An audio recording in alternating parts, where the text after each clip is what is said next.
हरिओम। आनंद शांडिल्य के YouTube channel पर सभी दर्शकों का स्वागत है। आज श्री पंचमी व्रत के बारे में बताया जाएगा। मंगशिर मास में यह व्रत किया जाता है। कथा भी बताएंगे इसकी। तो सबसे पहले कथा का वर्णन करते हैं। राजा युधिष्ठिर ने श्री कृष्ण से पूछा, भगवान, तीनों लोकों में लक्ष्मी दुर्लभ है, पर व्रत, होम, जप, तप, नमस्कार आदि किस कर्म के करने स्थिर लक्ष्मी प्राप्त होती है?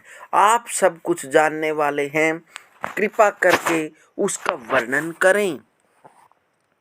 भगवान श्री कृष्ण बोले, महाराज, सुना जाता है कि प्राचीन काल में भृगु मुनि की ख्याति नाम की स्त्री से लक्ष्मी का आविर्भाव हुआ।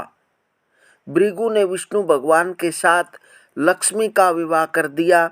लक्ष्मी भी संसार के पति भगवान विष्णु को वर के रूप में प्राप्त कर अपने को कृतार्थ मानकर अपने कृपा कटाक्ष से संपूर्ण जगत को आनंदित करने लगी।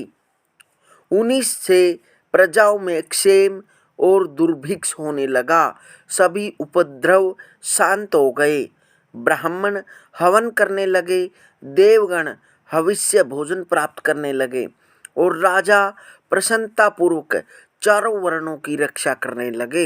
इस प्रकार देवगणों को अतीव आनंद में निमग्न देखकर विरोचन आदि दैत्यगण लक्ष्मी की प्राप्ति के लिए तपस्या एवं यज्ञ आदि करने लगे। वे सब भी सदाचारी और धार्मिक हो गए। फिर दैत्यों के पराक्रम से सारा संसार आक्रांत हो गया। कुछ समय बाद देवताओं को लक्ष्मी का मद हो गया। इन लोगों ने सोच, पवित्रता, सत्यता और सभी उत्तम आचार नष्ट होने लगे। देवताओं को सत्य आदि शील तथा पवित्रता से रहित देखकर लक्ष्मी दैत्यों के पास चली गई और देवगण श्री विहीन हो गए। दैत्यों को भी लक्ष्मी की प्राप्ति होते ही बहुत गर्व हो गया और दैत्यगण परस्पर कहने लगे, मैं ही देवता हूँ, मैं ही यज्ञ हूँ, मैं ही ब्राह्मण हूँ। यज्ञ संपूर्ण जगत मेरा ही स्वरूप है। ब्रह्मा, विष्णु, इंद्र आदि सब मैं ही हूँ। इस प्रकार अतिशय अहंकार युक्त हो वे अनेक प्रकार का अनर्थ करने लगे। अहंकार मती दैत्यों की भी यह दशा देखकर व्याकुल हो वह भृगु कन्या भगवती लक्ष्मी अक्षीर सागर में प्रविष्ट हो गई। अक्षीर सागर में लक्ष्मी के प्रवेश करने से तीनों लोग श्री विहीन होकर अत्यंत निस्तेज हो गए। देवराज इंद्र ने अपने गुरु बृहस्पति से पूछा, महाराज, कोई ऐसा व्रत बताइए जिसका अनुष्ठान करने से पुनः स्थिर लक्ष्मी की प्राप्ति हो जाए। देवगुरु बृहस्पति बोले, देवेंद्र, मैं इस संबंध में आपको अत्यंत गोपनीय श्री पंचम व्रत का विधान बतलाता हूँ।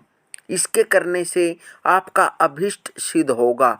ऐसा कहकर देवगुरु बृहस्पति ने देवराज इंद्र को श्री पंचमी व्रत को की सांगोपांग विधि बतलाई।